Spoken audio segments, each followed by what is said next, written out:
How you going, dickheads? Welcome to another movie and TV recommendations video, this time for bloody October. Thanks very much to everyone who recommends shit to me. I do try to get through what I can. In fact, I think my first recommendation is something that one of you wankers was going on about for a couple of months. Let's get down to business. First recommendation, Peaky Blinders. I enjoyed the Peaky fucking Blinders. It's a TV show. You can probably hit it up on Netflix. 2 seasons, 6 episodes each. I smashed through it in about a week. It's a crime drama set in Birmingham, England in the 1920s, just after World War I. Everyone is poor as fuck and depressed. All these blokes have come back from the Battle of Somme, don't know how to live in society anymore. Anyway, we follow one kind of corrupt gangster family, the Shelbys. The main protagonist is Thomas Shelby, who's played by Cillian Murphy. He knows how to fucking fix a horse race. We also follow his brother Arthur, played by Paul Anderson, who's entertaining as fuck in pretty much every scene he's in. We got Tom Hardy in season 2, who's always a joy. Helen McCrory as Aunt Polly is fucking fun. Noah Taylor as well in season 2. Ozzy actor, he's bloody mint. I think it was Sam Neill who blew me away the most though. He plays a tough as fuck Irish copper, and his scenes, especially with Cillian Murphy, were really intense. Yeah, check it out. It's good stuff. I reckon I knew I liked it about halfway through episode 1. Whiplash. I've watched this twice, so it's definitely time I chucked it in a recommendations video. I feel like lots of people know about it after its Academy Award nominations, but if you still haven't heard of it or you still haven't watched it, fucking get on it. It's a solid, clean-cut drama. It's about a kid who's a musician. He's a drummer, and he goes to this super strict music school. You know, it's one of them fucking high-up, elitist fucking schools, and he's got this teacher who's played by J.K. Simmons, and I still can't decide if he's a psychopath. If you deliberately sabotage my band, I will gut you like a pig. Oh my dear God. Are you one of those single-tier people? Or he's actually just, yeah, kind of really hard on people. Like, because he's got some merit in his idea that the 2 most dangerous words you can say to someone is good job. So anyway, his character is fascinating, and yeah, there's some top music scenes as well. I enjoy drum solos. I'm a big fan of John Henry Bonham from Led Zeppelin, so this film also has some fucking spectacular drum solos. Check it out, good drama. You can watch it basically any time, any mood, and I reckon you'll enjoy it. Third recommendation, Bridge of Spies.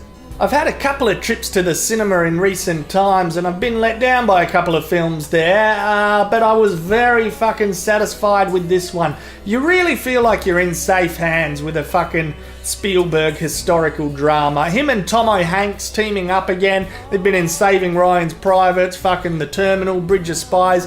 You feel safe. From the very first scene to the very end, there's hardly any bullshit. There's hardly any fat on this film. It's slick as fuck. It's basically, well, what's it about? It's set in the fucking 1950s during the Cold War. It's about Russian spies. It's about American spies. It's about how they capture one another, how they exchange one another, how they do their fucking deals. It's probably quite a good time to make a movie about tensions between Russia and the US. They seem to have tensions every fucking few decades. Anyway, Spielberg in fine form, worth the cinema trip. Check that shit out as well. Me and Earl and the Dying Girl. This little film came out of nowhere for me. I hadn't heard of it before, but it's a perler. It's a dark comedy with a heart of gold. It's about a young Sheila that gets diagnosed with having cancer. She's in high school, and there's a schoolmate that gets forced to hang out with her because his mum thinks it would be nice. Ah. And it is nice. It's good to have a friend before you jump off the planet. The main character, Greg, yeah, he also has a friend called Earl, who's funny as fuck. The young fella who plays Earl has solid comedic chops. So that's the reasoning for the title, Me and Earl and the Dying Girl. That's what it's about. And what starts off as a routine task, oh, mum said I gotta fucking hang out with the dying girl, ends up being quite nice. As it goes with humans, you spend a little time together and you end up liking one another. Anyway, fucking last recommendation, 20,000 Days on Earth. Fucking rock documentary time. This one is about Nick Cave, who I love. I love artists that are prolific and stick around for a long time, opposed to burning bright and crashing fast. I really like this documentary because I watched it just after I watched Montage of Heck, which was fucking, it had all this bullshit around it. The marketing was saying it's all access, definitive documentary about Nirvana and Kurt Cobain and blah blah blah. And for something that had all access and was definitive, I found it to have more style over substance, to be honest. Didn't find out much about the music either. I love rock documentaries where you get to find out about the processes of a musician. And sure, Nick Cave is still alive, so we got to have that with him. This shimmering space where imagination and reality intersect, where all love and tears and joy exist. This is the place. This is where we live. If you haven't heard of Nick Cave, you don't know who Nick Cave is, you're fucking 15 or something, bloody, time to grow up, get into it.